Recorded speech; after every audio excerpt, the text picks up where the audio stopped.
SA news महाराष्ट्रामध्ये पुन्हा एकदा आपलं स्वागत आहे। आजच्या ठळक बातम्या। महाराष्ट्र अर्थसंकल्प 2025-26 सादर। उपमुख्यमंत्री आणि अर्थमंत्री अजित पवार यांनी राज्याचा 2025-26 या आर्थिक वर्षाचा अर्थसंकल्प विधानसभेत सादर केला। या अर्थसंकल्पात कृषी, उद्योग, पायाभूत सुविधा आणि सागरी दळणवळण क्षेत्रांसाठी महत्त्वपूर्ण तरतुदी करण्यात आल्या आहेत।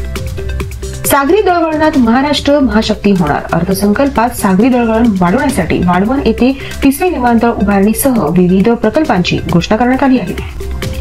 राजकोषीय तूट नियंत्रणात। अर्थसंकल्पानुसार महाराष्ट्राची राजकोषीय तूट स्थूल राज्य उत्पादनाच्या 3% कमी ठेवण्यात आली आहे, ज्यामुळे आर्थिक स्थैर्य टिकण्यास मदत होईल।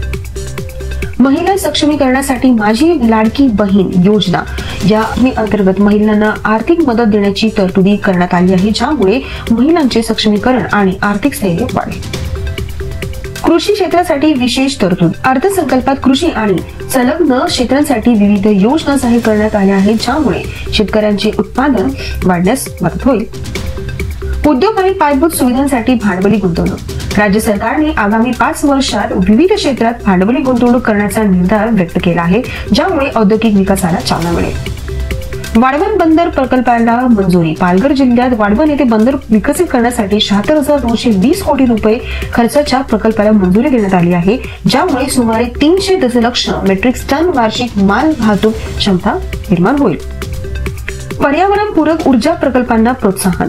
हरित ऊर्जा आणि पर्यावरणपूरक ऊर्जा प्रकल्पांना चालना देण्यासाठी विविध योजना जाहीर करण्यात आल्या आहेत, ज्यामुळे पर्यावरण संरक्षणास मदत होईल। बंदर विकासासाठी नवीन धोरणे। महाराष्ट्र सागरी विकास धोरण 2023 अंतर्गत बंदर विकासासाठी विविध सवलती आणि प्रोत्साहने देण्यात आली आहेत, ज्यामुळे सागरी व्यापार वाढेल। राज्याचं एकूण कर्ज वाढला। आर्थिक वर्ष 2025-26 मध्ये राज्याचे एकूण कर्ज 9.3 लाख कोटी रुपयांपर्यंत पोहोचले आहे, ज्यामुळे आर्थिक व्यवस्थापनावर अधिक भर देण्याची गरज निर्माण झाली आहे। नवीन बातम्यांसाठी बघत रहा एसए न्यूज चॅनल महाराष्ट्र। धन्यवाद।